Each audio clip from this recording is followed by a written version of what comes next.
You talk too much, and every word you speak is giving away your power. While you're explaining, defending, and seeking approval, the quiet ones are watching. They're learning. They're controlling the room without saying a word. This audiobook will teach you the most dangerous skill nobody talks about: strategic silence.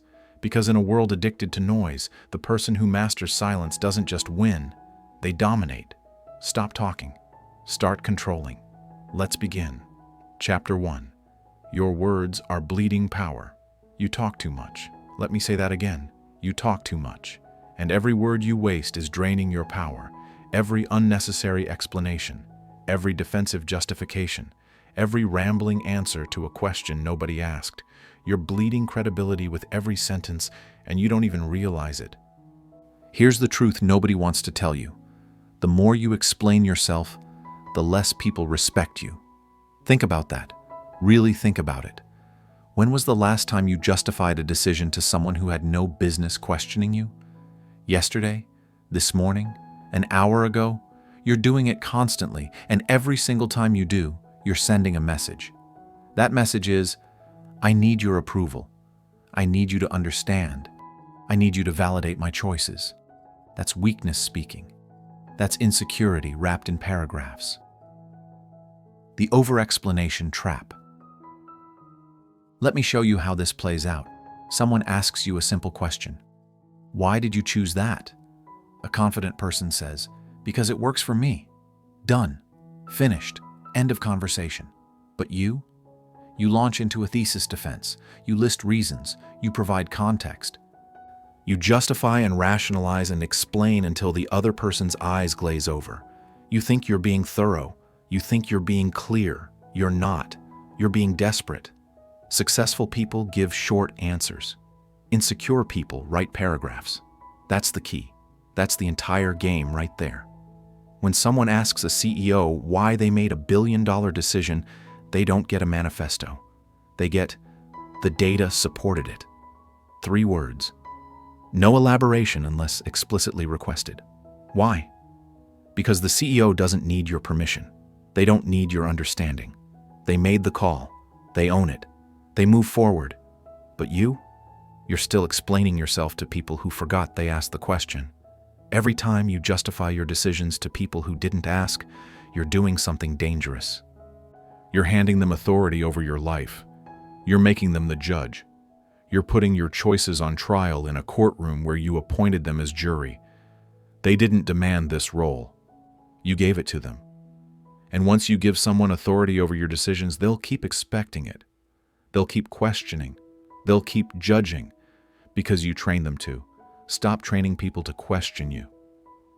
Explanation is the language of self-doubt. Read that again. Explanation is the language of self-doubt. When you feel compelled to justify yourself, what you're really saying is, I'm not sure I made the right choice, so I need you to agree with me so I can feel better about it. That's what's happening beneath the surface. That's what people hear, even if you don't say it directly. And your credibility? It's evaporating. One explanation at a time. Think about the people you respect most, the ones with real authority in your life, your best mentor, that friend who always seems to have it together, the colleague everyone looks up to. How often do they explain themselves? Rarely. They state, they decide, they move. They don't defend their choices to an audience that hasn't earned the right to judge them. You have a choice. You can keep explaining, or you can start stating. Those are your 2 options. There's no middle ground here. The validation addiction crisis. Here's where it gets uncomfortable. You've been trained since childhood to seek approval through words. Your parents asked, "Why did you do that?" Your teachers demanded explanations. Your friends questioned your choices. And every single time, you learned the same lesson. Speak until they approve. Talk until they understand. Explain until they validate. That's the addiction. That's the toxic loop you're stuck in. You speak to feel validated rather than to communicate value. And there's a massive difference between those 2 things. Communicating value is about sharing information that serves a purpose. Seeking validation is about talking until someone makes you feel okay about yourself. One is strategic. one is desperate. And trust me, people can tell the difference. Audiences can smell desperation through excessive speech. It has an odor. It has a frequency. When someone talks too much, when they over-explain, when they justify every tiny decision, everyone in the room feels it. They might not be able to name it, but they feel it, and what they feel is your need. Your hunger for approval, your dependency on their opinion. That's not confidence, that's not authority, that's weakness broadcast at full volume. Constant talking is actually a symptom of internal weakness, not confidence. I need you to understand this. The person who won't shut up isn't confident. They're terrified. Terrified of silence. Terrified of judgment. Terrified that if they stop talking, someone might disagree with them, and they won't be able to handle it. So they fill every space with words. They preemptively defend. They over-clarify. They repeat the same point 17 different ways, hoping that somewhere in that avalanche of language, they'll find the combination that makes everyone nod and smile. But here's what actually happens. People tune out. They stop listening. They start looking for exits.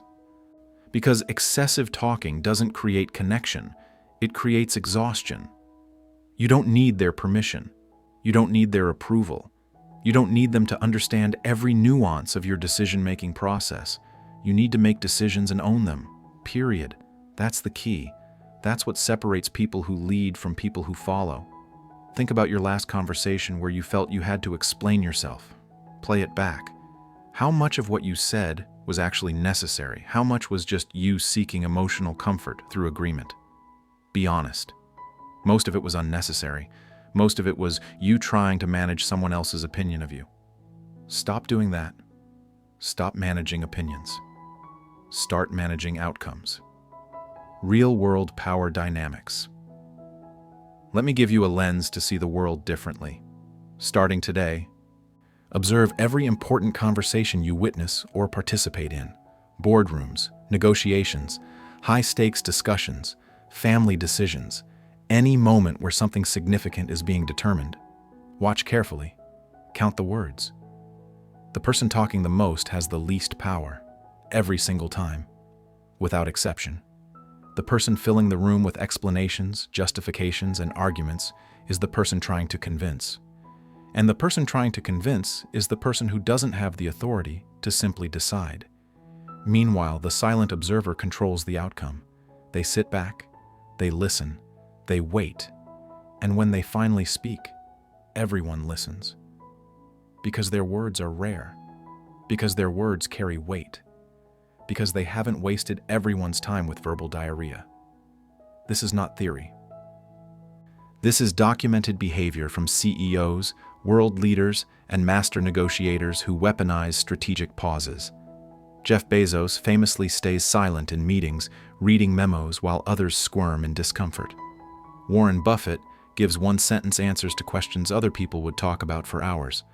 Master negotiators know that the first person to speak after a price is mentioned usually loses. This is the real world. This is how power actually operates. And you've been playing the game backwards. You think talking demonstrates competence. It doesn't. It demonstrates anxiety. You think explaining shows intelligence. It doesn't. It shows insecurity. You think more words equal more influence. They don't. They equal less respect. Watch an experienced lawyer in court. They don't ramble. They don't over-explain. They make their point cleanly and sit down. Why? Because they understand that the judge and jury have limited attention. Every unnecessary word dilutes their argument. Every extra sentence gives the opposition something to attack. Less is more, always. Watch a skilled salesperson close a deal. They present, they pause, they let the silence do the work. They don't panic and fill the gap with more features and benefits. They trust their presentation. They trust the product. They trust that the silence will create pressure that works in their favor. You have a choice. You can keep talking and bleeding power, or you can learn to harness the strength of restraint. It's not about being rude. It's not about being antisocial. It's not about never explaining anything. It's about being strategic. It's about understanding that your words are currency, and you've been spending them like they're worthless. They're not worthless. They're everything. And when you treat them as valuable, when you use them sparingly, purposefully, strategically, people start treating you differently. They start respecting you. They start listening when you speak. They stop questioning every decision because you've trained them that you don't explain yourself to spectators. You make moves. You own outcomes. You lead. That's the transformation. That's what's waiting on the other side of your over-explanation addiction. Starting today, cut your word count in half. When someone asks why you did something, give them one sentence, not 3 paragraphs. One sentence. Feel the discomfort of that restraint. Feel how every part of you wants to elaborate, to justify, to defend. Notice that urge. That's your validation addiction screaming for a fix. Deny it. Let the silence sit. Watch what happens. You've been bleeding power through needless words your entire life. Every over-explanation has been a leak in your credibility. Every justification has been a crack in your authority. But now you know. Now you see it. And you can't unsee it. Your words are either tools or weapons or waste. You get to choose which they become. But understand this. The world is watching. The world is listening. And the world respects people who know when to speak and when to let silence do the work. You mastered the awareness. You understand the trap. Now, let's talk about what happens when you turn that silence into a weapon. Chapter 2. The silence that commands respect. Silence makes you uncomfortable. I know it does. Every fiber of your being screams at you to fill the void, to say something, anything, to break the tension, to smooth things over, to make everyone comfortable again. That instinct is destroying your power. Here's what you need to understand. Uncomfortable silence is a weapon, and you've been too afraid to use it. While you're scrambling to fill every pause, the people who truly control rooms are sitting back, watching, letting the silence do the heavy lifting. Today, that changes. Today, you learn how to weaponize the one thing that terrifies you most. Uncomfortable silence as a weapon. Let me paint you a picture. You're in a conversation. Someone says something, a criticism, a question, a challenge. Your immediate instinct is to respond, to defend, to fill the gap. But what if you didn't? What if you just sat there, looked at them, said nothing? Watch what happens. When you stop filling awkward pauses, something shifts. The other person becomes acutely aware of the silence. It grows heavier with each passing second. They start to wonder what you're thinking. They start to doubt themselves. And then, this is the critical moment, they start talking again. Others start explaining themselves to you. Not because you asked, not because you demanded it, but because you gave them nothing. You created a void, and human nature abhors a void. So they fill it. And in filling it, they reveal everything. Their insecurities pour out. Their real motivations surface. Their weaknesses become visible. All because you had the discipline to sit in discomfort while they crumbled under the pressure of their own noise. That's the key. That's the entire mechanism. Silence creates pressure. Most people can't handle pressure, so they crack, they talk, they expose themselves, and you just collected intelligence without saying a word. Think about a time someone criticized you. You probably jumped to defend yourself immediately, right? Started explaining, justifying, arguing. Now imagine if you had just stared at them, said nothing, let their words hang in the air. What would have happened? They would have started backtracking, softening their stance, maybe even apologizing, because silence forces people to confront the weight of their own words. You have a choice. You can keep filling every pause with nervous chatter, or you can learn to sit in discomfort and watch others unravel. Those are your options. This chapter teaches you how to sit in discomfort while watching others crumble. It's not easy.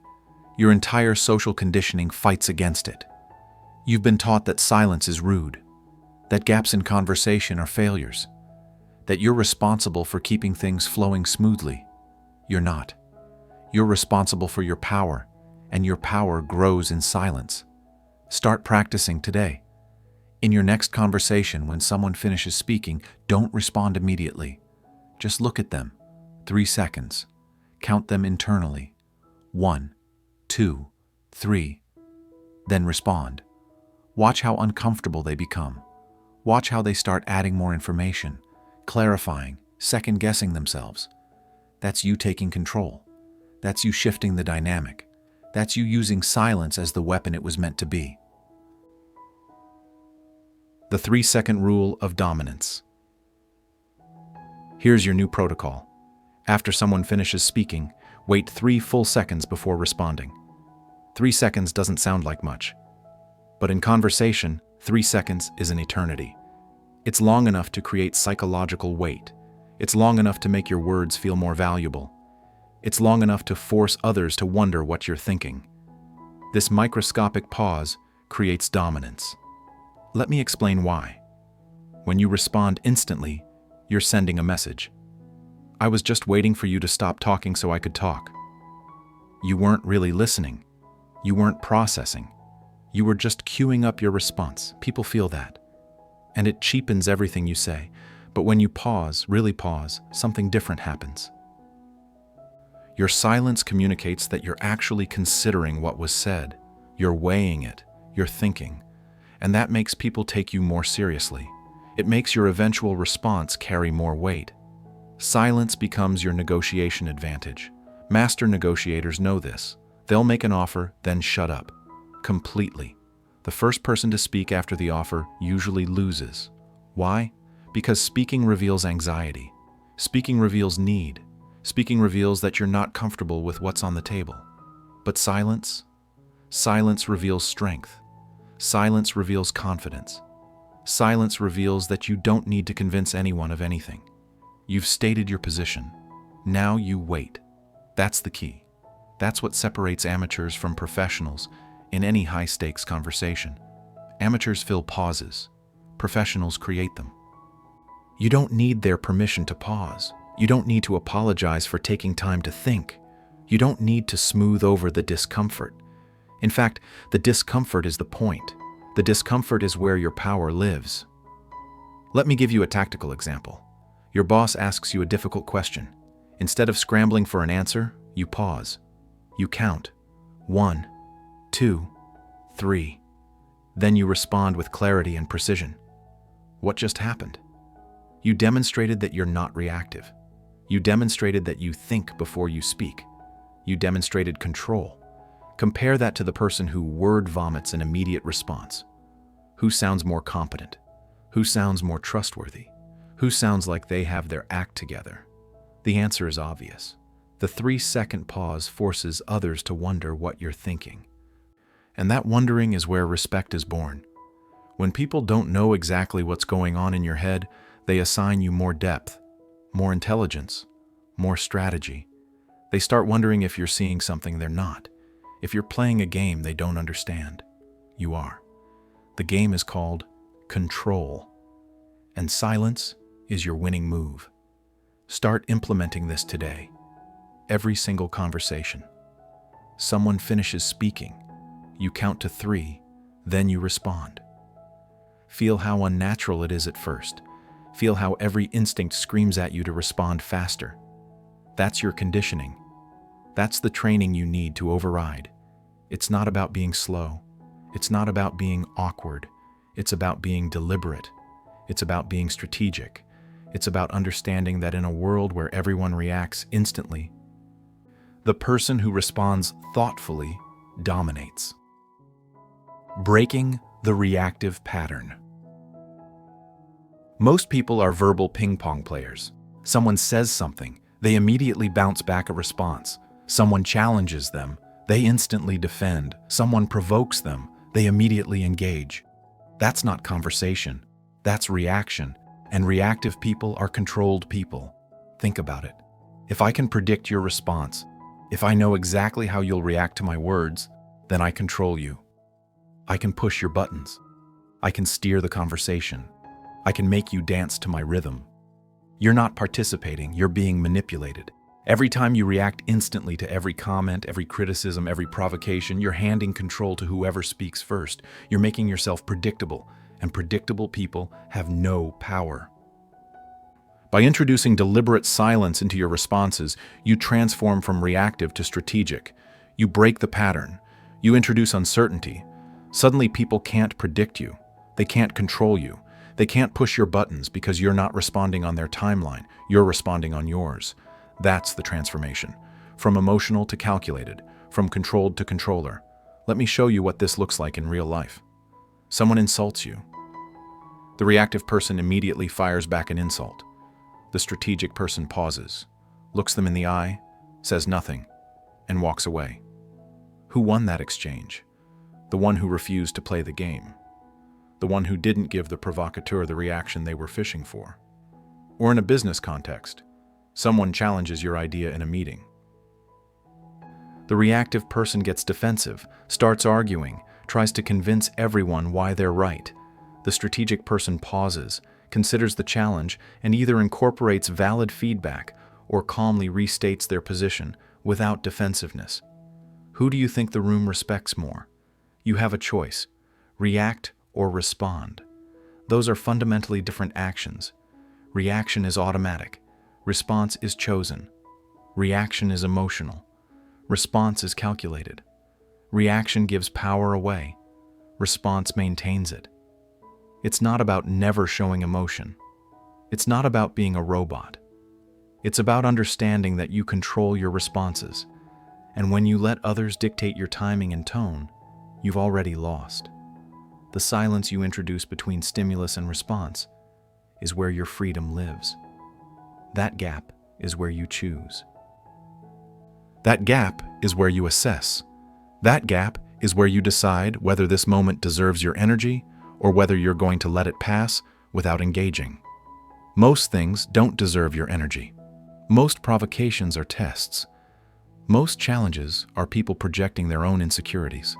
And when you pause long enough to recognize that, you realize you don't need to respond at all. That's ultimate control. Not just controlling how you respond, but controlling whether you respond. Start breaking your reactive patterns today. When someone says something that would normally trigger an immediate response from you, stop, breathe, count to 3. Decide if this deserves your words. Then act accordingly. Feel how much power that gives you. Feel how much control you gain. You're not being passive. You're being strategic. There's a massive difference. Passive people avoid conflict because they're afraid. Strategic people avoid unnecessary conflict because they're smart. They save their energy for battles that matter. Silence isn't weakness. Silence is assessment. Silence is calculation. Silence is control. And here's what happens over time. People start treating you differently. They realize they can't provoke you easily. They realize you don't react on command. They realize you're playing a different game. And that makes you dangerous. That makes you someone to respect. You've learned the weapon. You've learned the timing. You've learned how to break free from reactive patterns. Now you understand that silence isn't just the absence of words. It's the presence of power. You stopped filling the void. You started creating it. And in that void, you discovered something most people never find: control. Real control. The kind that doesn't need to announce itself. The kind that simply exists and commands respect through its presence. But silence is only half the equation. Now we need to talk about what happens when people challenge that silence, when they try to pull you back into defending yourself. Chapter 3. Stop defending. Start detaching. You defend yourself too much. Someone criticizes you, and you immediately launch into defense mode. Someone questions your choices, and you start building your case. Someone judges you, and you feel this overwhelming need to set the record straight. Stop. Just stop.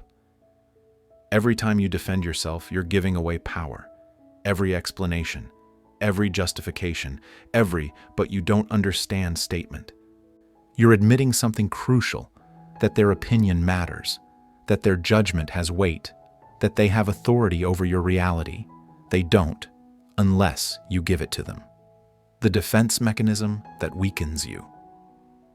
Let me be clear about what's happening when you defend yourself against every accusation or judgment.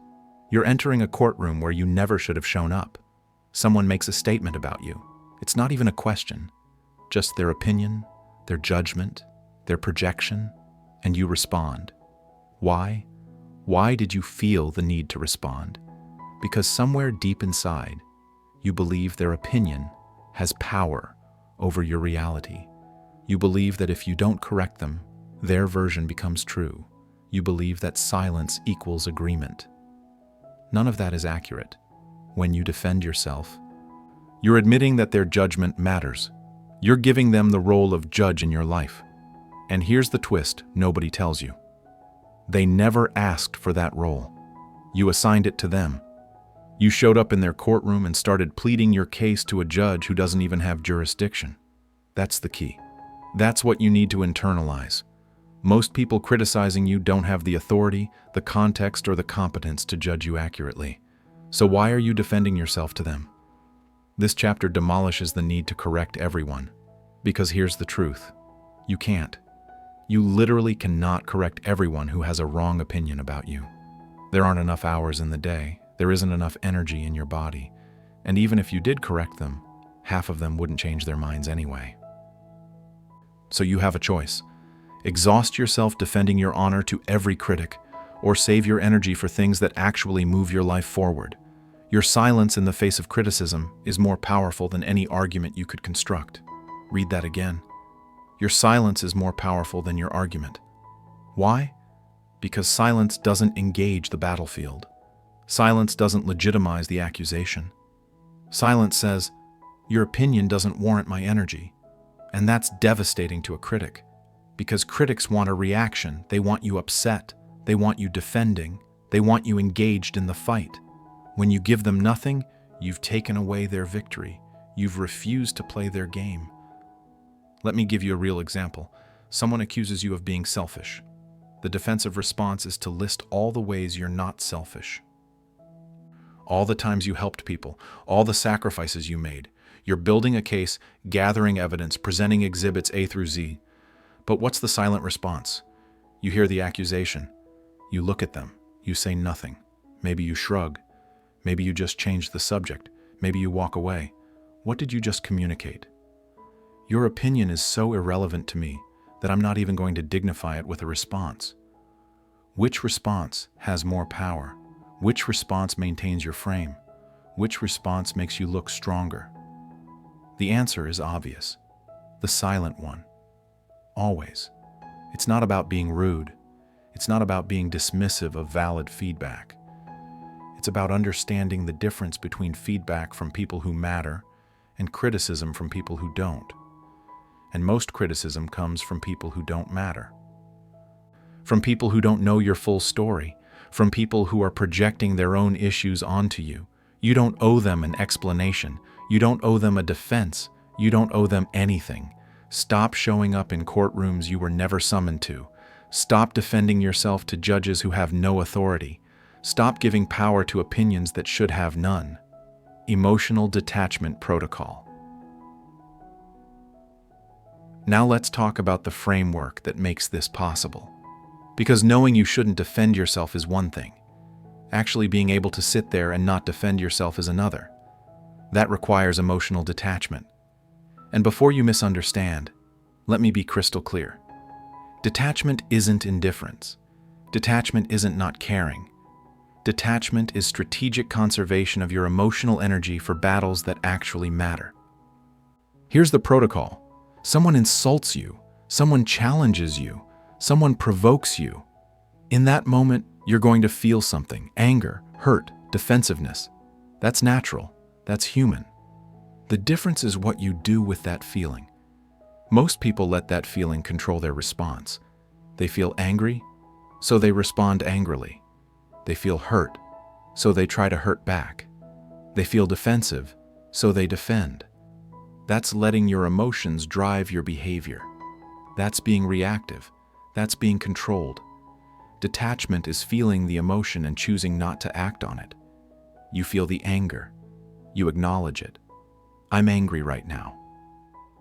And then you decide, is this worth my energy? Does this person deserve a response? Will engaging here serve my interests? Most of the time, the answer is no.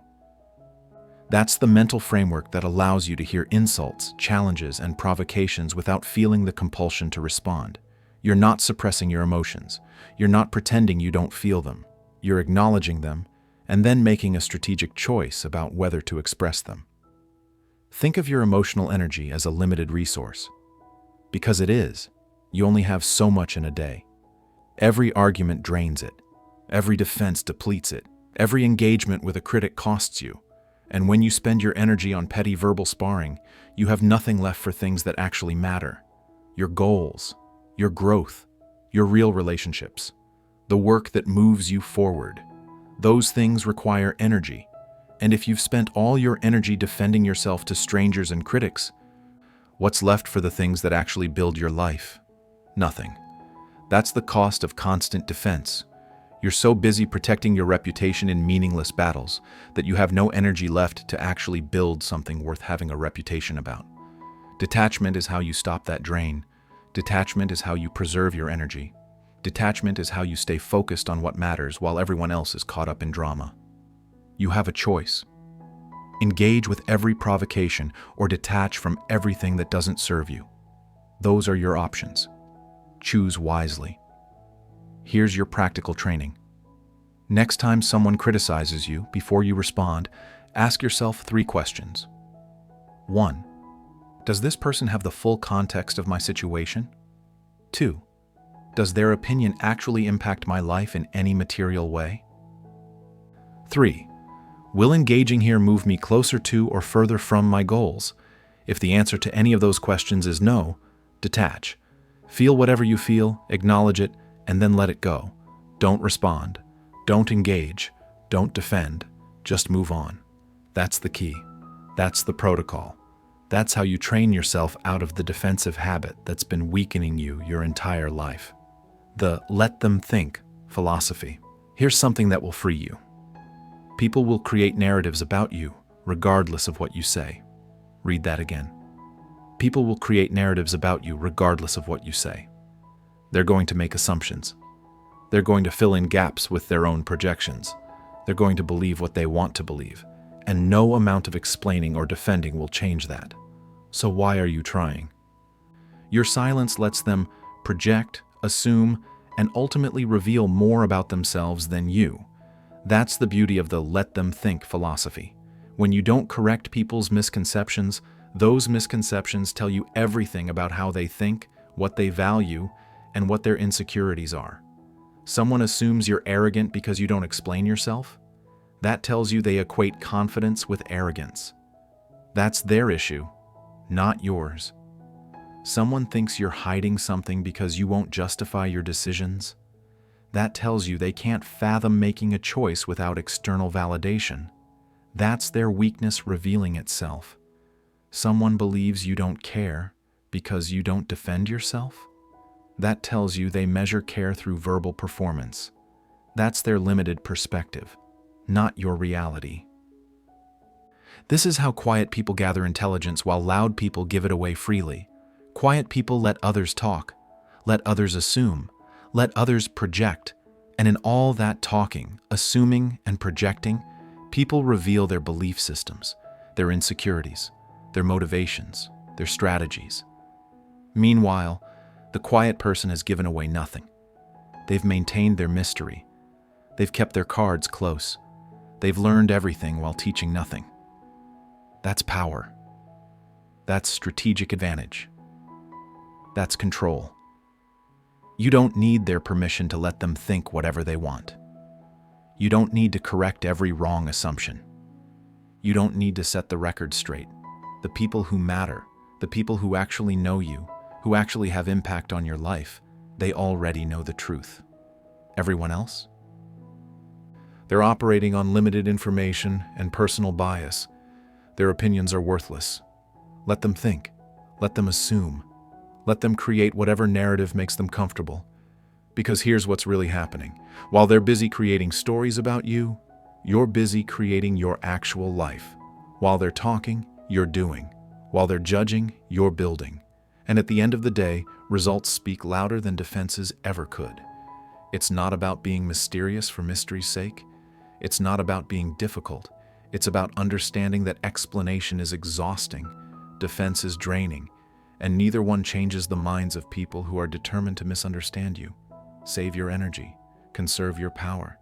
Let them think whatever they want. You've stopped defending. You've started detaching. You've embraced the philosophy that other people's narratives about you are their problem, not yours. And in doing that, you've reclaimed massive amounts of energy and power that you were previously wasting on battles that didn't matter. But here's the thing. All this silence and detachment only works if you understand the underlying economy at play.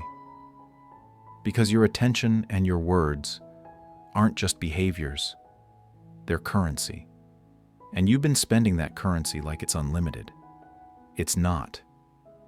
Chapter 4. Attention is currency. Stop spending it.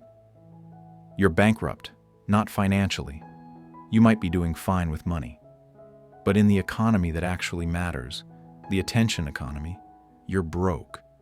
You've been spending your most valuable resource like it's infinite, like it doesn't matter, like there are no consequences. There are consequences. Massive ones. Every word you speak is an investment of your most valuable resource, your attention, your energy, your presence. And most people are hemorrhaging this resource on meaningless conversations, gossip, explaining obvious points, and verbal noise that serves no purpose except to fill silence. You're spending when you should be investing. You're wasting when you should be conserving. You're giving away what you should be guarding. Today, that changes. The attention economy of conversation. Let me explain how this economy works. You wake up with a finite amount of attention and energy. Think of it as a daily budget. Every interaction, every conversation, every word you speak withdraws from that account. And here's what most people don't realize. You can't get it back. Once spent, it's gone. So the question becomes, what are you spending it on? Most people spend their attention budget on trash. They spend it on explaining themselves to people who don't matter. They spend it on gossip that accomplishes nothing. They spend it on obvious statements that need no saying. They spend it on verbal tics and filler words and rambling stories that have no point. By noon, they're bankrupt. They have nothing left for the conversations that actually matter, for the moments that require clarity and power, for the opportunities that demand their full presence. This chapter teaches you to treat your words like a billionaire treats their money, rarely and strategically. Think about Warren Buffett. He doesn't make 100 investments a year. He makes a handful, each one carefully considered, each one strategically timed, each one designed to maximize return. That's how he built his fortune, not through quantity, through quality, through discipline. That's how you need to treat your words. Not as unlimited resources to be scattered everywhere, but as investments to be placed carefully, strategically, only when the return justifies the expenditure. Every time you speak, ask yourself, what am I getting for this investment? Am I building something? Am I solving something? Am I creating value? Or am I just filling space? Most of the time, you're just filling space, and that's why you're bankrupt. Here's what happens when you treat your words as currency. You stop participating in meaningless small talk. You stop engaging in gossip. You stop explaining things that don't need explanation.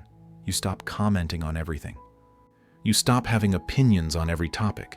You stop filling every silence. And people notice. They notice that you don't waste words. They notice that when you speak, it matters. They notice that your attention has become scarce, and scarcity creates value. That's the key. That's the fundamental principle of this entire economy. Scarcity creates value. Abundance destroys it. You have a choice. Continue spending your attention like it's worthless, or start investing it like it's the most valuable thing you own. Because it is. It's more valuable than your time. It's more valuable than your money. It's the resource that, when properly conserved and strategically deployed, creates every other form of value in your life. Think about the conversations you had yesterday. How many of them actually mattered? How many words did you speak that actually accomplished something? Be honest.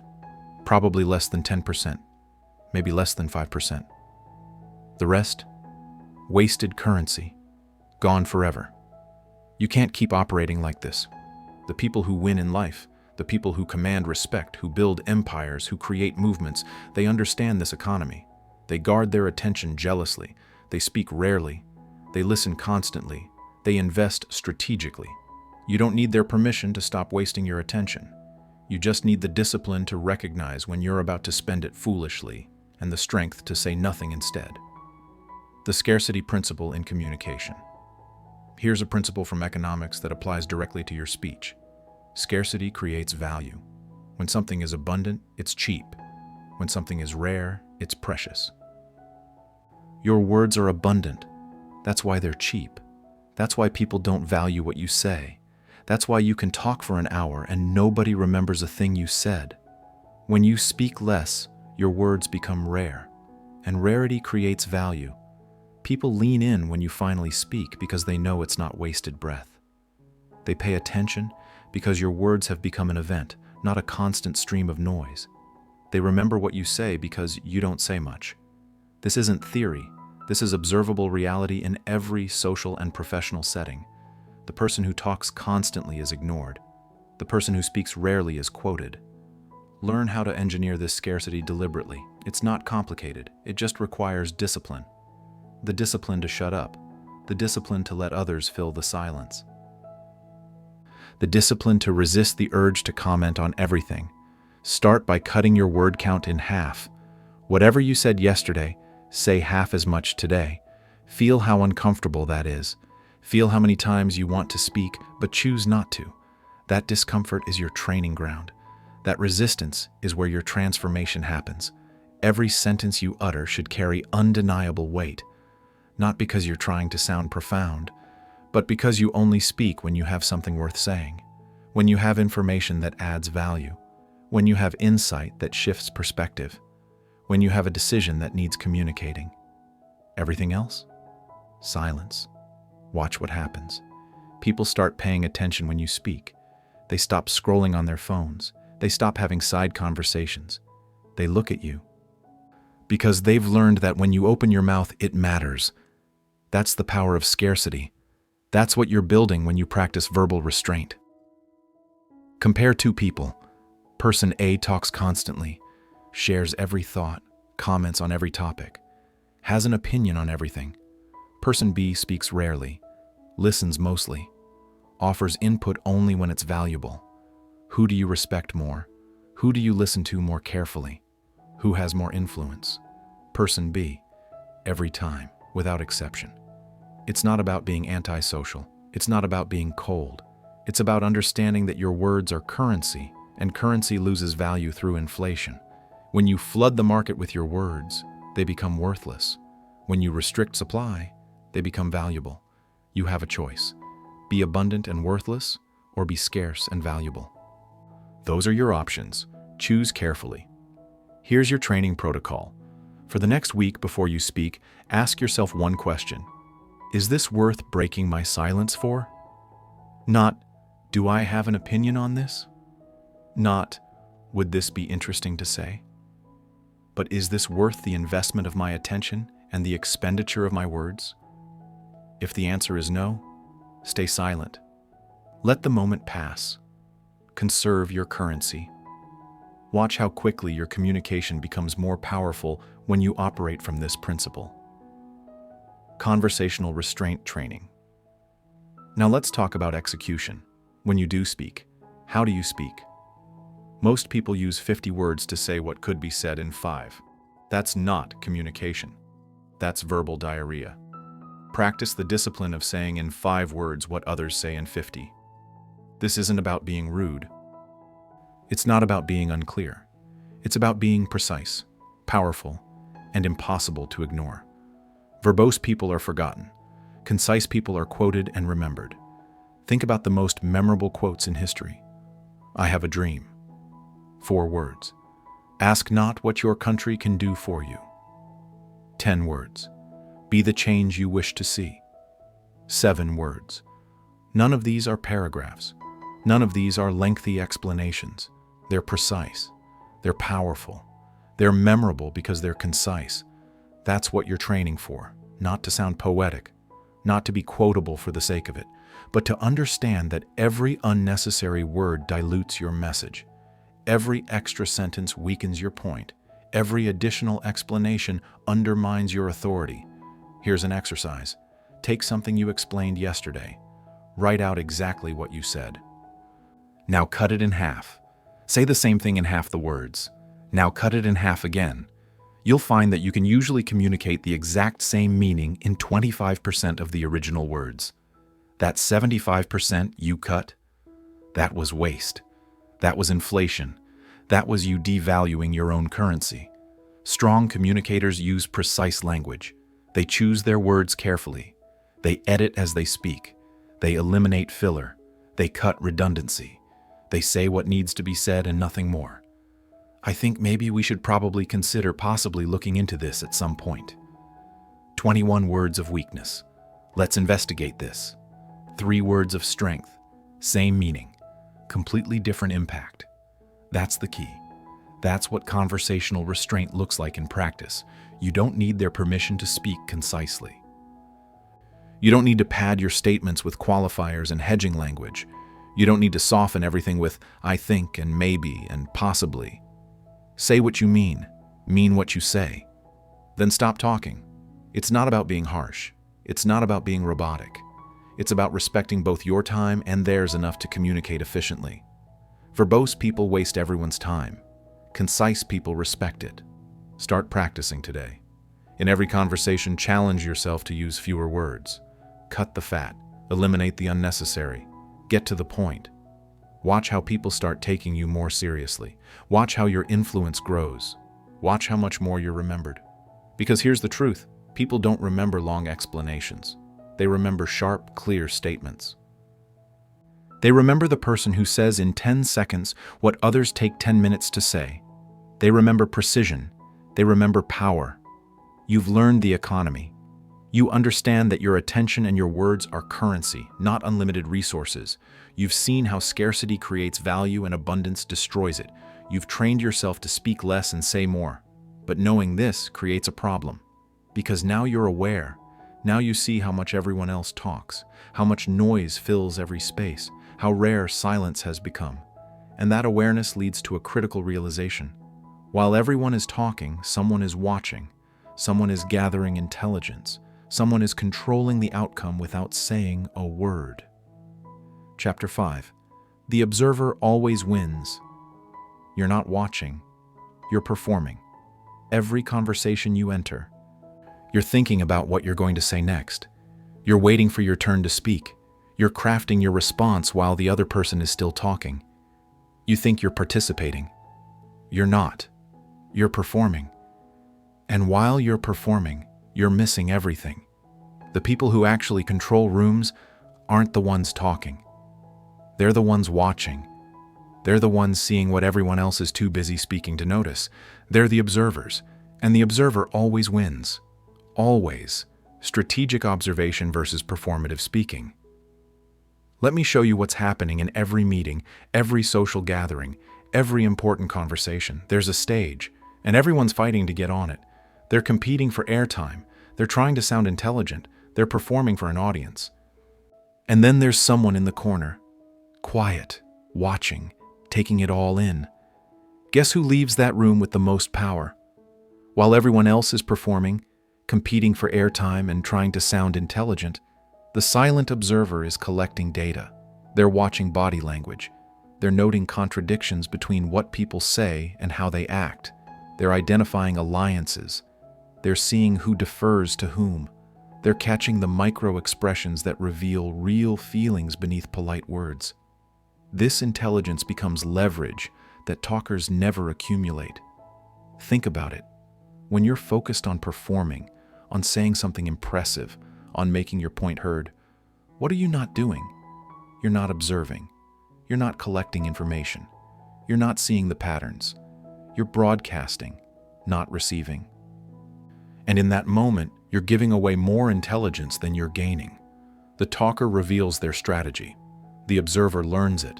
The talker exposes their insecurities. The observer catalogs them.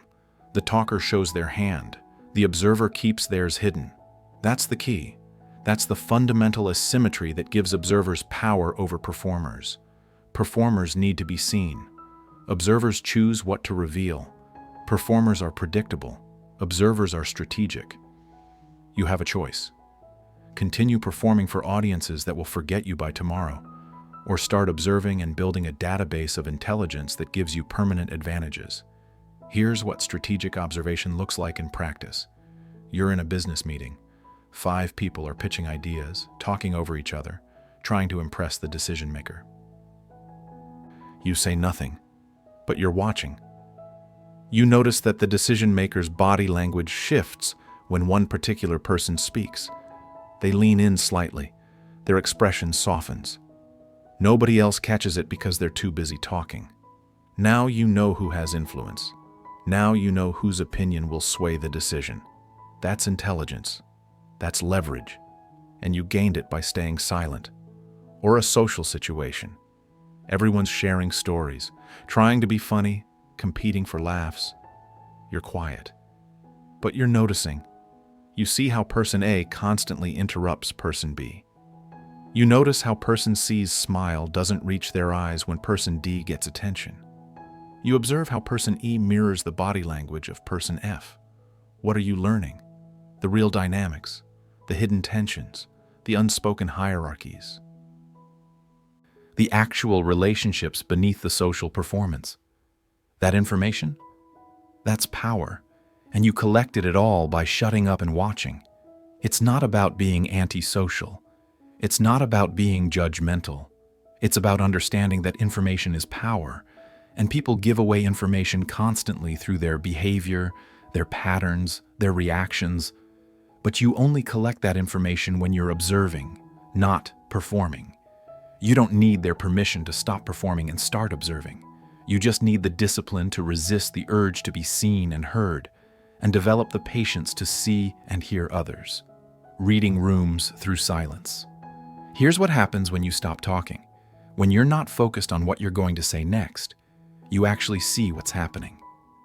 Most people are in conversations but not present in them. They're waiting, planning, rehearsing. They hear words, but they don't see patterns. They participate, but they don't understand. When you embrace silence, when you remove yourself from the performance, suddenly the room comes into focus. The power dynamics become visible. The hidden agendas surface. The unspoken tensions reveal themselves. This chapter reveals how silence transforms you from participant to chess player, seeing moves others don't know they're making. A participant reacts to what's directly in front of them. A chess player sees the whole board. A participant responds to the current move. A chess player anticipates the next 3 moves. A participant is in the game. A chess player is above it. That elevation comes from observation. That perspective comes from silence. Let me give you a concrete example. You're in a negotiation.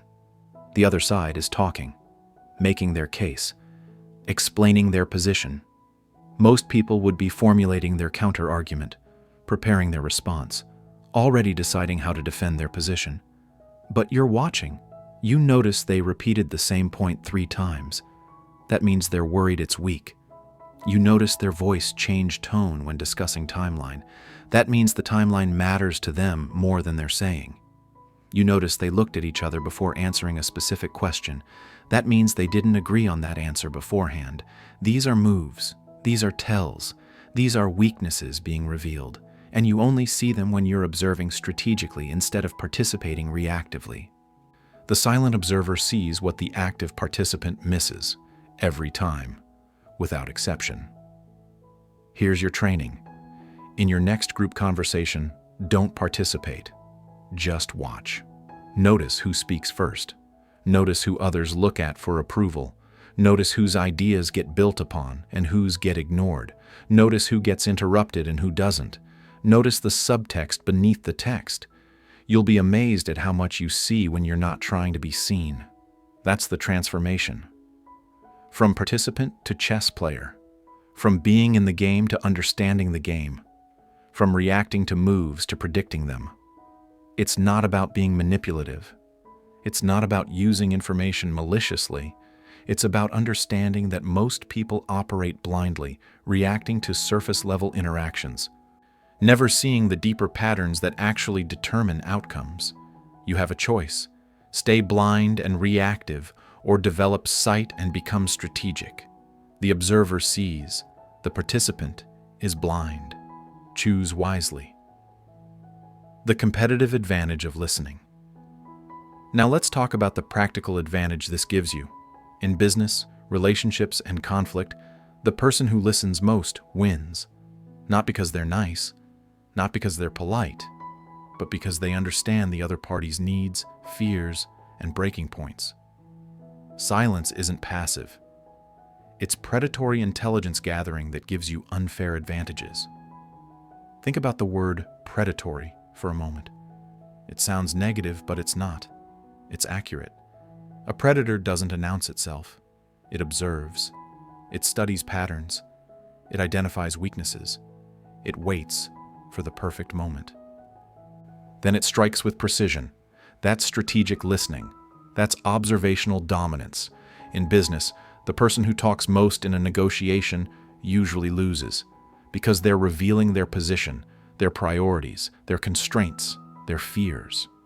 Meanwhile, the listener is cataloging all of that information, saying nothing, giving away nothing. When the listener finally speaks, they do so with complete understanding of the other side's position. They know where to push. They know where to concede. They know what matters and what's posturing.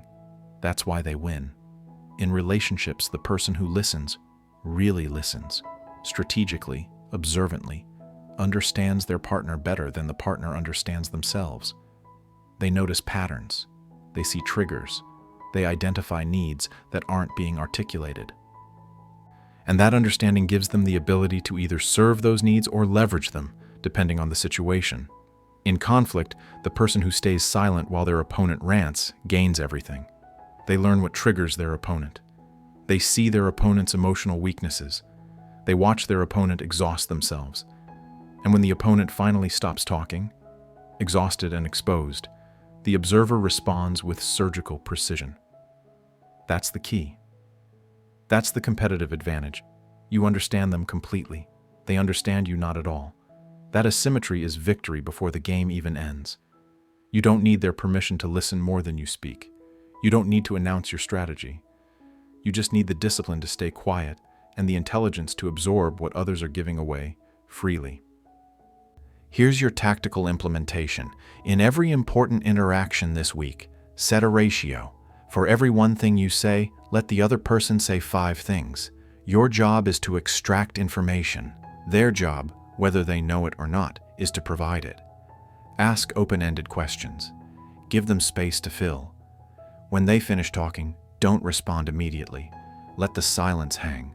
Watch them fill it with more information, more details, more reveals, more weaknesses. You're not being manipulative.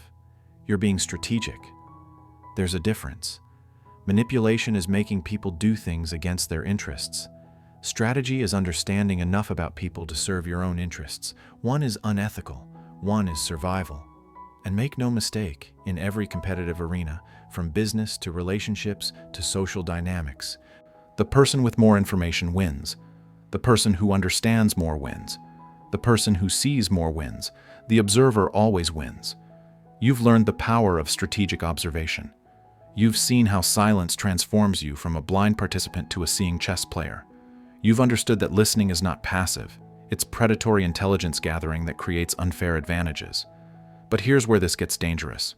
Because silence and observation in regular conversation is one thing. Silence and observation in conflict? That's a weapon. That's psychological warfare. And most people have no defense against it. Chapter 6. Silence in conflict is psychological warfare. Someone attacks you verbally. What do? Your instinct is to fight back, to defend, to attack in return, to prove them wrong, to win the argument. That instinct is costing you every battle you think you're winning, because here's the truth. The moment you engage, you've already lost. Real power in conflict isn't about having the best comeback. It's not about winning the argument. It's about refusing to participate in the fight at all. It's about weaponizing silence so effectively that your opponent destroys themselves while you do nothing. That's psychological warfare. That's what this chapter teaches you, the disarming power of non-response. Let me show you what happens in a verbal attack. Someone says something aggressive, something insulting, something designed to provoke you. They've thrown a punch. Now what? Most people punch back. They escalate. They engage. They give the attacker exactly what they wanted, a fight. But when someone attacks you verbally and you remain silent, something completely different happens. Their aggression has nowhere to go. Think about it. Aggression needs a target that reacts. Anger needs resistance to justify itself. An attack requires a defense to validate it. When you provide none of those things, when you just stand there in silence, the attack reflects back on the attacker. They look unhinged. You look calm and controlled. They look emotional. You look disciplined. They look desperate for a reaction. You look unbothered. This is how you win arguments without participating in them. The silence doesn't just protect you, it weaponizes their aggression against them. Every word they say, every escalation, every insult, it all lands on them now. Because you're not fighting back. You're not giving them the validation of your engagement. You're just watching them unravel. That's the key. That's the disarming power of non-response. The attacker came prepared for a fight. They have arguments. They have insults. They have strategies. And all of it becomes useless when you refuse to play.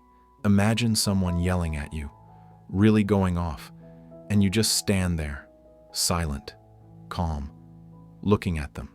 Not with anger, not with fear, just neutral observation. What happens? They run out of steam. The yelling loses intensity. The anger has no fuel because you're not providing resistance. Eventually, they stop. And in that moment, they realize how they looked, how they sounded, and they feel it. The embarrassment, the weakness, the loss of control. You said nothing, and you won. You have a choice. Engage every attack and exhaust yourself in endless verbal battles, or stay silent and watch your attackers defeat themselves. Those are your options. It's not about being passive. It's not about accepting abuse. It's about understanding that engagement is what they want, and denial of that engagement is your weapon. You don't need to defend yourself against someone who's attacking air. You just need the discipline to be the air. Here's your training. Next time someone attacks you verbally, say nothing. Don't defend. Don't explain. Don't counterattack. Just look at them. Let them speak. Let them escalate. Let them expose themselves. Feel how powerful your silence becomes as they run out of ammunition, firing at a target that won't engage. Emotional provocation immunity. Let's dig deeper into why people attack you verbally. They're not doing it for fun. They're doing it strategically. They're trying to trigger you into a reaction that makes you look weak. People escalate, hoping to trigger you. They want you angry. They want you defensive. They want you emotional. Why? Because emotional people make mistakes. Emotional people say things they regret. Emotional people look unstable. And when you look unstable, they win, even if everything they said was wrong. Even if their attack was baseless. If they got you to lose control, they accomplished their mission. By maintaining silence, you deny them that victory. Think about trolls online. What's their strategy? Say something outrageous. Wait for emotional reactions. Feed on the chaos. When you respond emotionally, you're giving them exactly what they wanted. When you stay silent, they have nothing. They're screaming into a void. The same principle applies in real life. The coworker who makes passive-aggressive comments. The family member who criticizes your choices. The stranger who tries to start conflict. They're all using the same tactic. Provoke you into an emotional response that makes you look bad. Your silence frustrates their strategy. It completely neutralizes their approach. They came to play a game. You refuse to participate. Now they're playing alone. And nobody wins a game they're playing by themselves. You maintain total frame control. That's what this is about. Frame control means you dictate how the interaction goes. When you react emotionally, they control the frame. When you stay silent, you control it. Your silence is the ultimate, "I'm not playing your game" statement. It communicates everything without saying anything. It says, "Your words don't affect me. Your provocation doesn't work. Your strategy is irrelevant. I operate on a different level than you." That's devastating to someone trying to provoke you, because their entire approach depends on your reaction. Without it, they're powerless. You don't need their permission to develop emotional provocation immunity. You don't need to announce that you're not engaging. You just need the internal discipline to hear provocations and choose not to respond. Here's what that discipline looks like. Someone insults you. You feel the anger rise. You acknowledge it internally. "I'm angry right now." Then you make the choice. This person wants me to react. I'm not giving them what they want. Then you stay silent. You breathe. You let the moment pass. The anger doesn't disappear, but you don't act on it. That's control. That's discipline. That's immunity. It's not about suppressing emotions. It's about not letting emotions dictate your actions. Feel everything. Express nothing. At least not in the moment. At least not on their timeline. The long game of verbal restraint. Here's where silence becomes truly dangerous. Because you're not forgetting. You're not letting it go. You're just not responding on their timeline. Respond to provocations weeks or months later through actions, not words. Let me explain the power of this approach. Someone disrespects you, insults you, undermines you. You say nothing. They think they won. They think you're weak. They think you accepted it. Weeks pass. Months pass. They forget about it. But you don't. And then you respond. Not with words. With action. With a career move that puts you above them. With a business decision that excludes them. With a choice that shows them exactly what you thought of their provocation. Showing that you operate on your timeline, not theirs. That's psychological warfare. That's the long game. Because now they realize your silence wasn't weakness. It was calculation. You weren't hurt. You were planning. You didn't forget. You just chose the perfect moment to respond. This delayed response pattern trains people that your silence isn't weakness. It's calculation, and that makes you dangerous. Think about it from their perspective. They provoked you. You said nothing. They moved on. Then suddenly, seemingly out of nowhere, consequences arrive. They can't even connect the dots at first. But when they do, when they realize your weakness was actually strategic patience, they learn a lesson they'll never forget. Don't provoke the quiet ones. Because the quiet ones remember, and the quiet ones respond when you least expect it. That's the key. That's what makes you dangerous. Not your immediate reaction. Your calculated, delayed response. It's not about being vindictive. It's not about holding grudges. It's about understanding that the best responses aren't verbal and aren't immediate. The best responses are strategic and timed for maximum impact. You have a choice. React immediately and give them the satisfaction of knowing they got to you, or respond strategically and show them that you operate on a completely different level than they understand. Here's how you implement this. When someone provokes you, stay silent in the moment, but document it mentally. Remember who said what. Remember the context. Remember how you felt. Then, when opportunities arise, and they will, make decisions that serve your interests and reflect your true assessment of that person. They excluded you from a meeting? You say nothing. But when you're in a position to make decisions, you remember. They disrespected your work? You stay silent. But you stop sharing your insights with them. They insulted you publicly? You don't defend yourself, but you slowly, methodically remove them from your circle of trust. Actions speak louder than words. Delayed actions speak louder than immediate reactions. Strategic silence followed by calculated responses is the loudest communication of all. It's not about being petty. It's about being smart. It's about understanding that verbal battles are for amateurs. Professionals play the long game. Professionals let time and action do the talking. You've learned to disarm attacks through non-response. You've developed immunity to emotional provocation. You've embraced the long game of verbal restraint. You now understand that silence in conflict isn't just defense, it's offense. It's psychological warfare that your opponents have no defense against. But here's the thing about all this silence and strategic restraint. It only works if you're actually building something, because silence without substance is just avoidance. You need something happening behind that silence. You need progress that speaks for itself. Chapter 7. Your plans don't need an audience. Stop announcing your moves. You're killing your dreams before they start. Every time you tell someone about your goals, every time you share your plans, every time you announce what you're going to do, you're sabotaging yourself. And you don't even realize it. Here's the brutal truth. The more you talk about what you're going to do, the less likely you are to actually do it. Your plans don't need an audience. They need execution. And the two are incompatible. The dream killer effect of premature sharing. Let me show you what happens in your brain when you announce your goals. You tell someone, I'm going to start a business, or I'm going to lose 50 pounds, or I'm going to write a book. And what happens? They respond, that's amazing.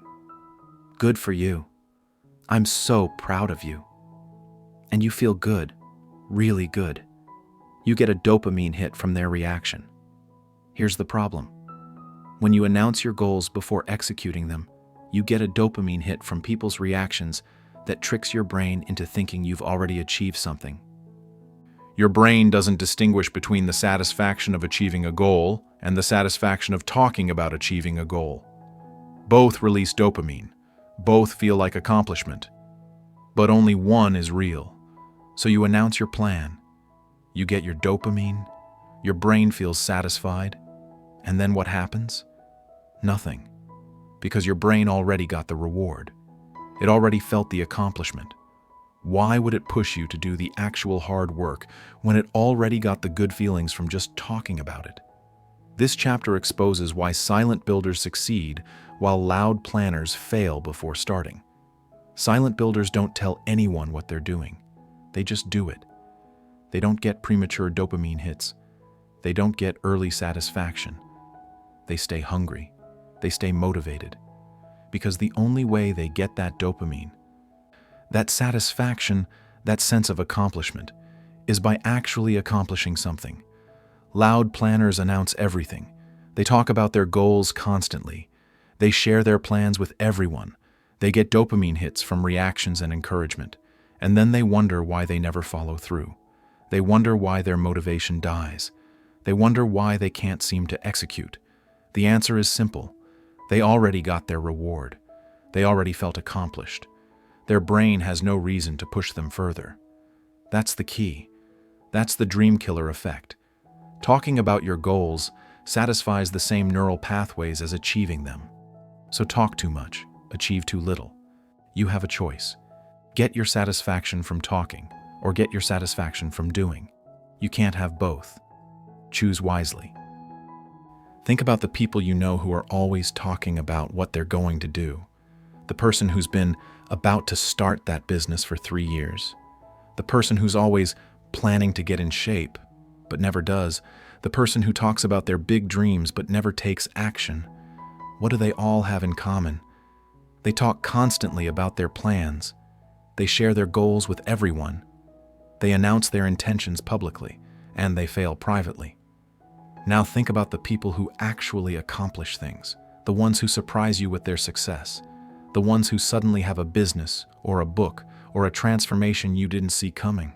What do they have in common? They didn't tell you they were doing it. They just did it. They moved in silence. They executed without announcement. They showed up with results instead of promises. It's not about being secretive for the sake of being mysterious. It's about understanding the neuroscience of achievement and not sabotaging yourself with premature celebration. Stop telling people what you're going to do. Start showing people what you've done. Operational security for your life. Here's another reason to keep your plans quiet. Every person you tell is a potential obstacle. Treat your moves like classified information. Not because you're paranoid, not because you don't trust anyone, but because the more people know about your strategy, the more they can interfere, discourage, or copy. Let me break this down.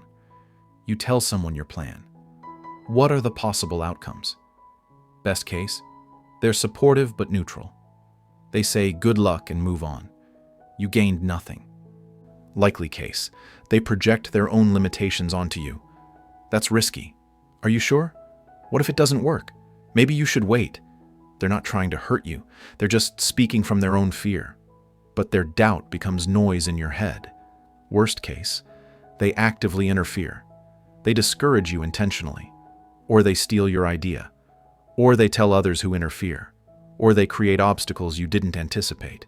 None of those outcomes help you. None of them move you closer to your goal. So why are you creating those scenarios by sharing your plans? Successful people move in silence because surprise is a strategic advantage that talking destroys. Think about military operations. Why is operational security critical? Because if the enemy knows your plan, they can counter it.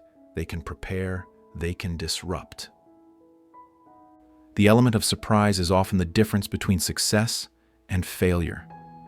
Your life is the same. Your goals have enemies. Those enemies are doubt, discouragement, interference, and competition. The more you broadcast your strategy, the more ammunition you give those enemies. Move in silence. Execute without announcement. Build without broadcasting. When people don't know what you're doing, they can't stop you. They can't discourage you.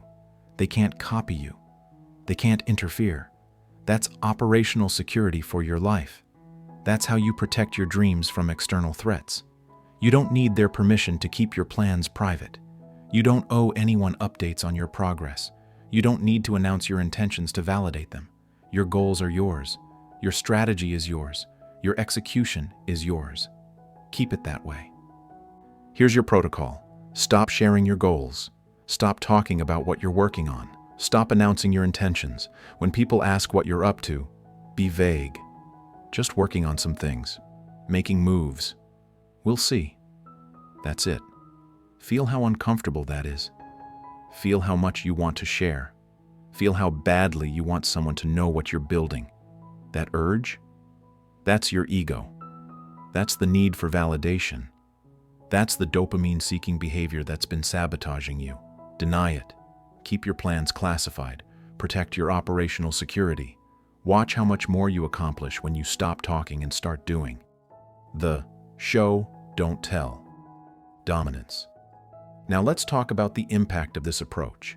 When you stop talking about your plans and just execute them, something powerful happens. Let your results speak. That's the entire strategy. When you arrive at destinations people didn't know you were traveling toward, your credibility becomes unquestionable. Think about the impact. Everyone knows Person A is trying to build a business. They've been talking about it for years. Updates on social media, constant conversations about their progress, endless talk about their vision. Then one day, they announce it launched. How do people feel? Finally. About time. Let's see if it works. There's skepticism. There's fatigue. There's doubt. Now, Person B. Nobody knew they were building anything. They were quiet. They were working. And one day they show up with a successful business. Already launched. Already profitable. Already working. How do people respond? Wow! Where did this come from? This is incredible. There's shock. There's respect. There's admiration. Same outcome. Completely different impact. Why? Because Person A talked. Person B showed. You're not someone who talks about change, you're someone who manifests it. And that distinction is everything. Talkers are common. Everyone talks about what they're going to do. Everyone has big plans. Everyone shares their dreams. Talking is cheap. Talking requires no courage, no discipline, no follow-through. Talking is comfortable. Manifestors are rare. People who actually do what they said they would, or better yet, do things without saying anything at all, those people are rare. Those people command respect. Those people have credibility that talkers will never achieve. That's the key. That's what show, don't tell dominance means. You're not building a reputation through words, you're building it through results. And results speak louder than any announcement ever could. When you show up with accomplishments people didn't see coming, you create several powerful effects. First, you demonstrate competence. You proved you can execute, not just plan. Second, you establish credibility. You're not all talk, you're all action. Third, you generate intrigue. People wonder what else you're working on that they don't know about. That intrigue is powerful. That mystery is magnetic. People start paying attention to you differently. They start taking you seriously. They start wondering what you're capable of, all because you stopped talking and started showing. You have a choice. Be a talker who people tune out, or be a manifester who people can't ignore. Those are your options. It's not about being secretive. It's not about being antisocial. It's about understanding that actions speak louder than words, and premature words kill action. It's about protecting your goals from the dream killer effect of premature sharing, maintaining operational security against interference and doubt, and building credibility through results instead of promises. Here's your implementation. For the next 90 days, share nothing about your goals. Tell no one what you're working on. Execute in silence. Build without broadcasting. Work without updates. And at the end of 90 days, show up with results. Watch how different the reaction is. Watch how much more respect you command. Watch how much more you accomplished without the distraction of talking about it. You've learned that your plans don't need an audience. They need execution. You've seen how premature sharing kills dreams, how operational security protects them, and how showing results instead of announcing intentions builds unquestionable credibility. But here's where this gets interesting. Because everything we've talked about, strategic silence, keeping your plans private, moving without announcement, it all works in person. But we live in a digital world now. And in that world, silence is even more powerful and more rare. Chapter 8. The Social Media Paradox, Digital Silence as Power. You're giving yourself away for free. Every post, every story, every update, every opinion. You're broadcasting your life in real time to an audience that doesn't care, won't remember, and isn't paying you. You think you're staying connected. You think you're building a presence. You're not. You're destroying your value one post at a time. Here's the paradox. In a digital world built on constant sharing, silence is the ultimate power move. The oversharing epidemic. Let me show you what you're doing. You post about your morning coffee, your workout, your mood, your opinion on the news, your thoughts on a TV show, your reaction to something someone else said, your plans for the weekend, your frustrations at work, your relationship status, your political views. Every mundane update, every emotional rant, every opinion you post online is chipping away at your mystique. You think you're being authentic. You think you're being real. You think you're being relatable. What you're actually doing is becoming completely transparent, totally predictable, entirely known. And what's known is never mysterious. What's not mysterious is never valued. This chapter teaches you that digital silence creates curiosity, while constant posting creates contempt. Think about it. The people you respect most, the ones with real power, real influence, real mystique, how much do you know about their daily lives? How often do they post? How many of their thoughts and feelings and mundane moments are broadcast for public consumption? Rarely, if ever. Now think about the people you scroll past without a second thought. The ones who post constantly, who share everything, who have an opinion on every topic, who document every moment. Do you respect them more because you know everything about them? No. You respect them less because they've given you everything. There's nothing left to wonder about, nothing left to discover, nothing left to value. People respect what they can't fully access. That's the key. That's the fundamental principle you're violating every time you overshare online. Scarcity creates value.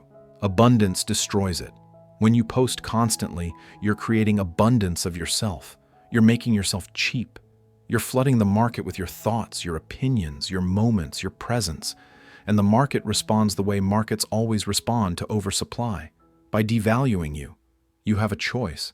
Continue giving yourself away for free online, or create scarcity that builds value. Those are your options. Here's what oversharing costs you. Mystery.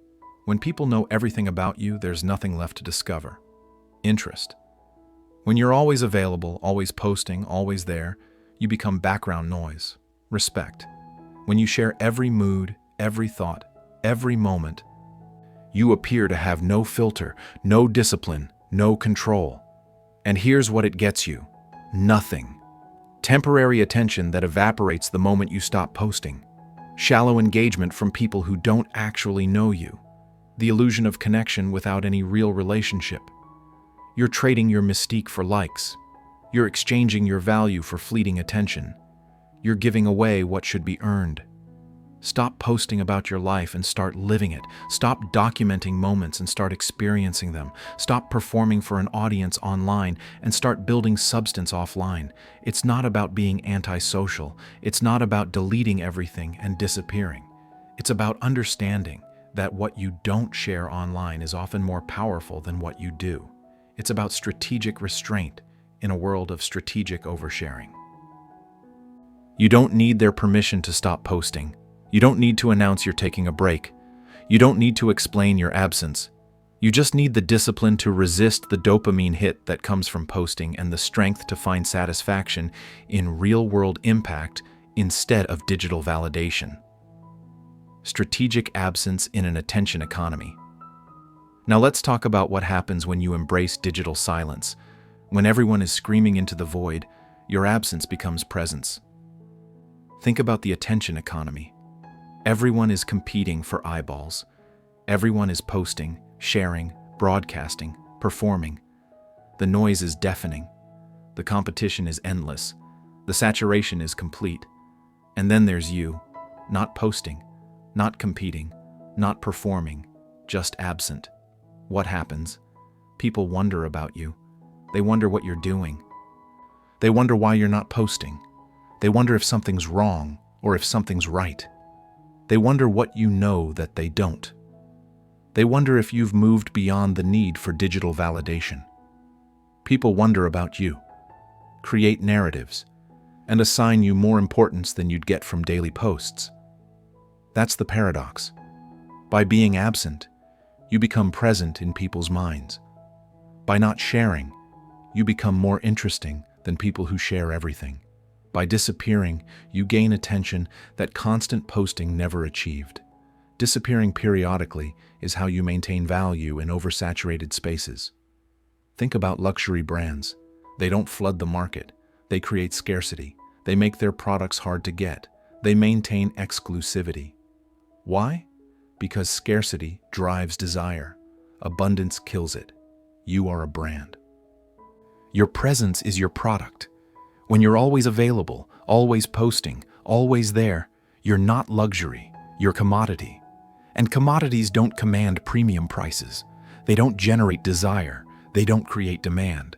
But when you disappear periodically, when your presence becomes scarce, when people can't access you on demand, suddenly you're luxury, suddenly you're valuable, suddenly you're desired. That's the key. That's strategic absence, not permanent disappearance. Strategic periodic absence that creates scarcity and maintains value. You have a choice. Be everywhere all the time and be valued by no one, or be selectively present and be valued by everyone who encounters you. Those are your options. Here's your implementation. Stop posting for 30 days. Complete digital silence on social media. Don't announce it. Don't explain it. Just disappear. Watch what happens. Watch who reaches out. Watch who notices.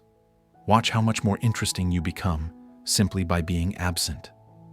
During those 30 days, take all the time you were spending posting, scrolling, engaging online, and redirect it into real-world action. Build something, create something, improve something, do something tangible that moves your life forward. Then, after 30 days, if you return to social media, post once. Something meaningful.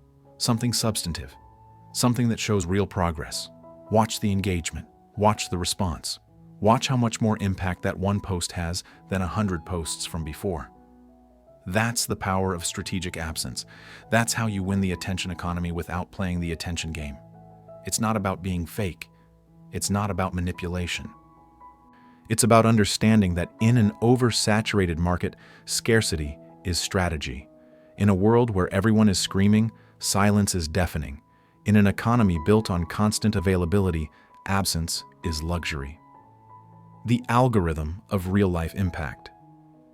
Now let's talk about what really matters, because here's the truth that nobody wants to hear. Online words are forgotten in hours, but real-world actions and in-person presence create lasting impressions. You spend hours crafting the perfect post, choosing the right words, selecting the right image, posting at the optimal time, getting engagement, feeling validated, and then what happens? Within 24 hours, it's gone, forgotten, buried under 1,000 other posts, irrelevant. Meanwhile, a 10-minute in-person conversation with someone can change their life. A single real-world action can create ripples that last years. A tangible accomplishment speaks louder than 1,000 posts about your intentions. That's the algorithm of real-life impact. Digital words depreciate instantly. Real-world actions appreciate over time.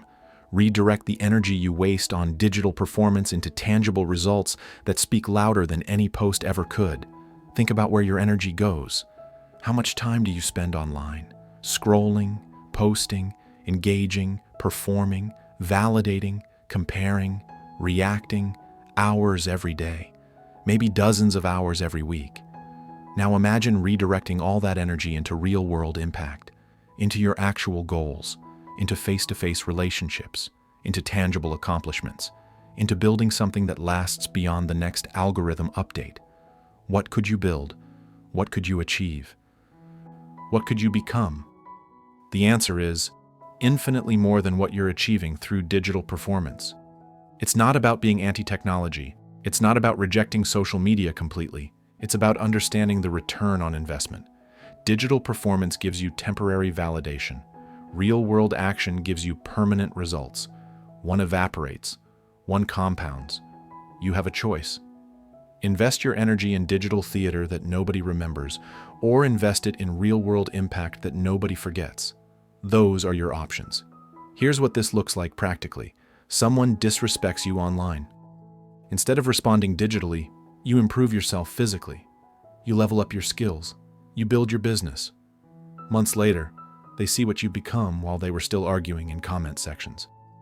Someone posts about their goals constantly. You say nothing about yours. But while they're posting, you're executing. While they're getting likes, you're getting results. Eventually, your results speak so loudly that their posts become white noise. That's the algorithm of real-life impact. That's how you win in the long term. Not through the best digital presence, through the best real-world results. You don't need their permission to prioritize real life over digital life. You don't need to announce you're focusing on tangible results. You just need the discipline to close the app, step away from the screen, and do the work that actually matters. Stop posting about the workout. Do the workout. Stop sharing motivational quotes. Become the person who embodies them. Stop documenting your journey. Complete it. Then show up transformed. That's power. That's impact. That's undeniable. You've learned the social media paradox. In a world of constant sharing, silence creates power.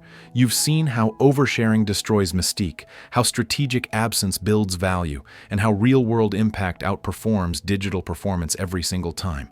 But all of this silence, all this strategic restraint, it only works long-term if you can train the people around you to respect it. Because the world will constantly test your boundaries. People will push against your silence. They'll demand explanations. They'll challenge your restraint. And if you break, if you give in, you lose everything you've built. Chapter 9. Training others to respect your silence. People will test you. They'll push against your silence. They'll try to pull you into meaningless conversations. They'll demand explanations you don't owe them. They'll challenge your boundaries. They'll attempt to break your discipline. And here's what you need to understand. Every single one of those tests is an opportunity to train them, an opportunity to set boundaries, an opportunity to teach people exactly how to treat you. Because people don't respect silence automatically. They respect silence that's consistent. They respect silence that's deliberate. They respect silence that doesn't break under pressure. You teach people how to treat you. Starting now, you're going to teach them correctly. Boundary setting. Through non-response. Let me show you how this works. Someone approaches you with gossip. They want to share drama. They want your reaction. They want you engaged in trivial nonsense that serves no purpose except to waste your time and energy. You have two options: engage or don't. If you engage, you've just taught them that you're available for gossip. You've set a precedent. You've established that this type of interaction is acceptable. They'll come back with more. They'll assume you're interested. They'll treat you as someone who participates in drama. If you don't engage, if you stay silent, if you give them nothing, you've taught them something completely different. You've shown them that this doesn't work on you, that you're not interested, that they're wasting their time. When you consistently refuse to engage with gossip, drama, or trivial conversations, people learn to approach you differently. That's the key. Consistency. One non-response might be a fluke. They might try again, but consistent non-response? That's a pattern, that's a boundary, that's training. After a few attempts where they get nothing from you, they stop coming to you with gossip. They stop trying to pull you into drama. They stop wasting your time with trivial conversations. Why? Because you've taught them it doesn't work. You've conditioned them through your consistency. They bring substance or they don't come at all. That's the goal. That's boundary setting through non-response. Your silence becomes a filter that keeps low-value interactions away. Think about email spam filters.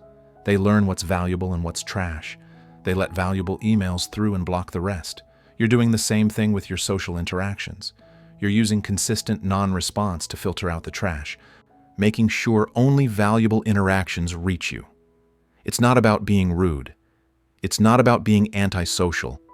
It's about understanding that your time and energy are limited resources, and you need a filtering system. Your consistent silence is that system. You don't need their permission to refuse engagement. You don't need to explain why you're not interested in gossip. You don't need to apologize for your boundaries. You just need the discipline to maintain those boundaries consistently. Here's what this looks like practically. Someone tries to gossip with you. You give them nothing. No reaction. No engagement. No judgment. Just neutral acknowledgement, and then silence or subject change. They might try again.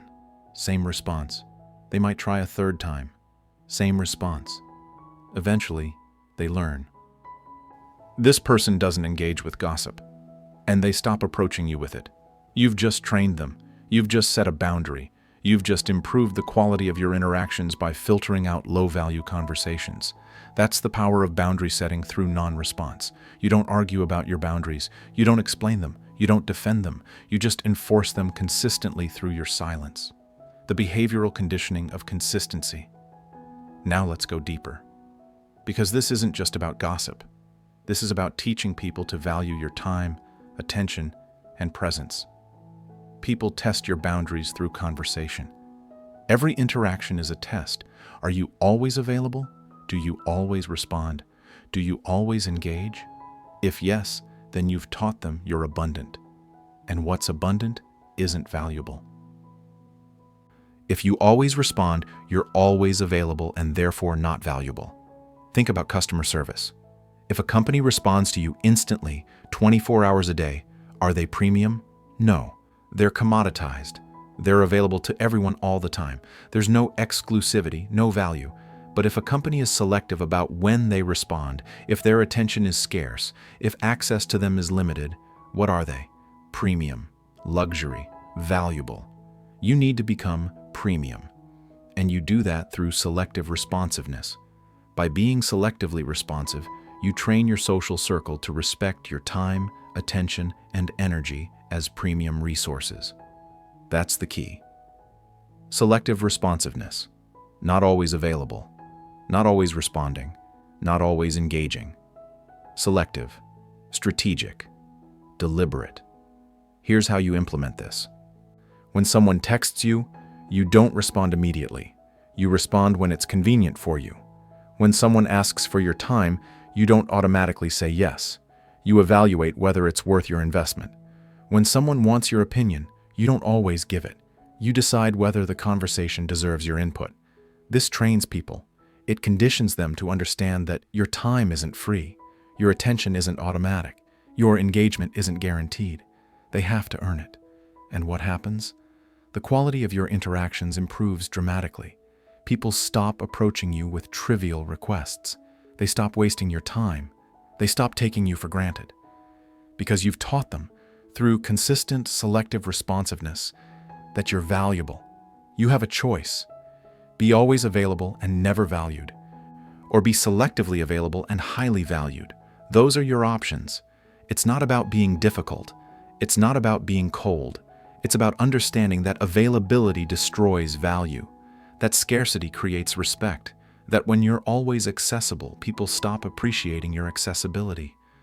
Think about the people in your life you respect most, the ones whose time you value, the ones whose attention means something.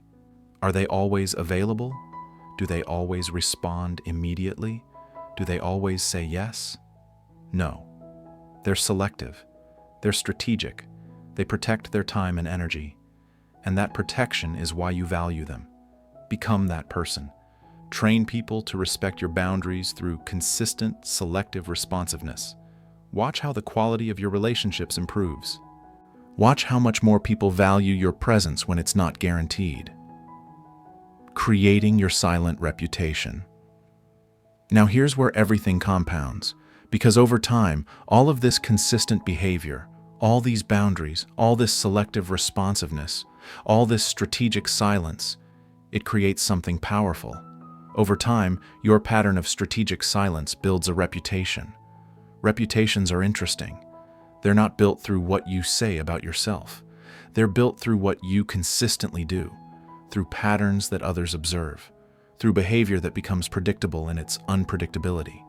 When you consistently maintain strategic silence, when you consistently refuse low-value interactions, when you consistently demonstrate that your time and attention are premium resources, people start talking. They start forming narratives. They start building a reputation for you. You're seen as mysterious, intelligent, calculated, and not to be toyed with. That's the reputation strategic silence builds. Not weak, not antisocial, not rude, mysterious, intelligent, calculated, powerful. This reputation precedes you, changing how people approach and treat you before conversations even begin. That's the key. That's the ultimate goal. You want a reputation that does the work for you, a reputation that filters interactions before they even start, a reputation that commands respect automatically. When people know you don't engage with gossip, they don't bring gossip to you. When people know you're selective with your time, they don't make trivial requests. When people know you're calculated and strategic, they don't try to manipulate you. Your reputation becomes your shield, your filter, your boundary enforcer, and you built it through nothing more than consistent strategic silence. Think about people with powerful reputations, mob bosses, legendary CEOs, master negotiators, world leaders. What do they all have in common? They don't talk much. They don't explain themselves. They don't engage with nonsense. And everyone knows it. Their reputation for strategic silence precedes them. You're building the same thing. Not through intimidation, not through aggression, just through consistent strategic silence that trains everyone around you to treat you with respect. You have a choice. Let people define you through their needs and demands, or define yourself through your consistent boundaries and strategic silence. Those are your options. Here's your long-term strategy. Maintain your boundaries consistently for 6 months. No gossip. Selective responsiveness. Strategic silence. Watch what happens. Watch how people start treating you differently. Watch how the quality of interactions improves. Watch how your reputation shifts. You'll become known as someone who doesn't waste words, someone whose time is valuable, someone who can't be manipulated through social pressure, someone who operates on a different level. That reputation is currency. That reputation is power. That reputation is respect. And you earned it not through talking, but through strategic silence. It's not about being mysterious for mystery's sake. It's not about being difficult for attention. It's about understanding that how people treat you is a direct result of what you've trained them to expect. And if you've trained them through consistent behavior that you're valuable, selective, and strategic, they'll treat you accordingly. You've learned to set boundaries through non-response. You've trained people through consistent, selective responsiveness. You've built a reputation that precedes you and does your work for you. You've transformed from someone who's accessible to everyone to someone who's valuable to those who matter. But here's the final piece. Because all of this, all these strategies, all these techniques, all this silence, it culminates in one ultimate skill: the ability to integrate strategic silence into your identity so completely that it's no longer a technique, it's who you are. Chapter 10. Mastering the Art, Your Silent Transformation. You've learned the principles. You understand the strategy. You see the power. Now comes the hard part: actually doing it. Because knowledge without implementation is just entertainment. You've been entertained for 9 chapters.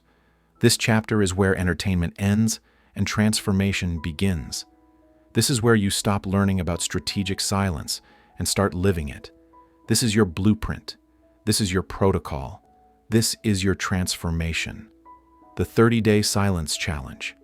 Here's what you're going to do. Starting today, you're implementing a concrete protocol. Not tomorrow, not next week, not when you feel ready. Today. For the next 30 days, you're going to transform how you communicate. This isn't a suggestion. This isn't optional. This is the difference between people who read about change and people who become change. Reduce your word count by 50% for 30 days. That's the first rule. Whatever you said yesterday, say half as much today. If you spoke 100 sentences yesterday, speak 50 today. If you texted 20 messages, text 10. If you talked for an hour in meetings, talk for 30 minutes. Cut it in half. Everywhere. Every conversation. Every interaction. Every platform. You'll resist this. You'll think, but I need to communicate. You don't. You need to communicate half as much as you think you do. The other half is waste, noise, unnecessary words that dilute your message and drain your power. Practice the 3-second pause. That's the second rule. After anyone finishes speaking, before you respond, count 3 seconds. Every single time. 1, 2, 3, then respond. This will be uncomfortable. Painfully uncomfortable. You'll want to respond immediately. You'll feel the silence pressing on you. You'll worry about seeming slow or awkward. Good. That discomfort is your transformation happening in real time. The 3-second pause does 3 things. It breaks your reactive pattern. It makes your words carry more weight. It gives you time to decide if your response is even necessary. Refuse to defend yourself once. That's the third rule. At some point in the next 30 days, someone will criticize you, question you, or attack you. Your instinct will be to defend yourself. Don't. Just once, refuse completely. Let their criticism hang in the air. Say nothing. Give them nothing. Watch what happens. Watch them squirm. Watch their criticism lose power. Watch yourself maintain total control through silence. That one experience will teach you more about the power of non-response than 1,000 words ever could. Observe how relationships and dynamics shift. That's the 4th rule. Pay attention. Watch how people treat you differently when you speak less. Watch how dynamics change when you pause before responding. Watch how power shifts when you refuse to defend yourself. This isn't theory anymore. This is your lived experience. This is proof. This is transformation you can feel and see and measure. You have a choice. Read this chapter and do nothing, staying exactly where you are.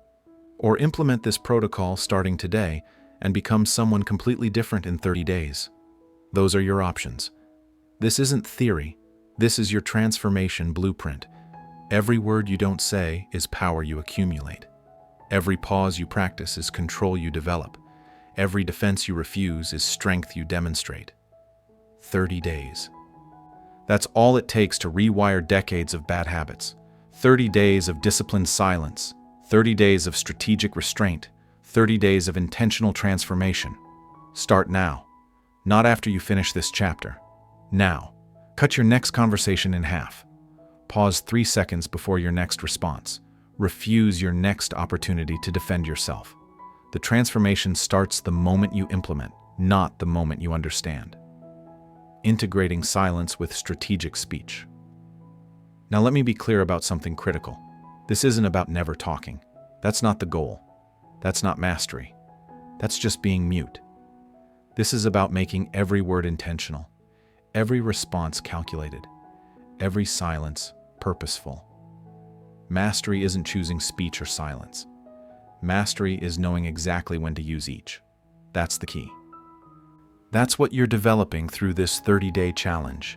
The discernment to know when speaking serves you and when silence serves you better. You're learning to wield both speech and silence as tools, knowing precisely when each serves you best. Think of a master craftsman. They don't only use one tool, they have a full toolkit. But they know exactly which tool to use for which job. The hammer when needed, the screwdriver when appropriate, the saw when required. They don't use the hammer for everything just because they're good with a hammer. You're becoming a master craftsman of communication. Silence is one tool, strategic speech is another. You're learning when to deploy each. Sometimes speaking is the move. When you have valuable information to share, when a situation requires your input, when clarity demands articulation. When leadership requires direction, speak clearly, concisely, powerfully. Then stop. Sometimes silence is the move. When others are revealing themselves, when conflict is bait, you don't need to take. When your words would dilute your position, when observation serves you better than participation, stay silent, completely, confidently, strategically. And watch. That's integration. That's mastery. Not one or the other, but both. Deployed with precision based on the situation. It's not about being anti-communication. It's not about becoming a hermit. It's about understanding that most people only have one mode: talk. They talk when they should listen. They talk when they should observe. They talk when they should stay silent. They talk because they don't know what else to do. You're different now. You have options. You have tools. You have discernment. You don't need their permission to be selective with your words.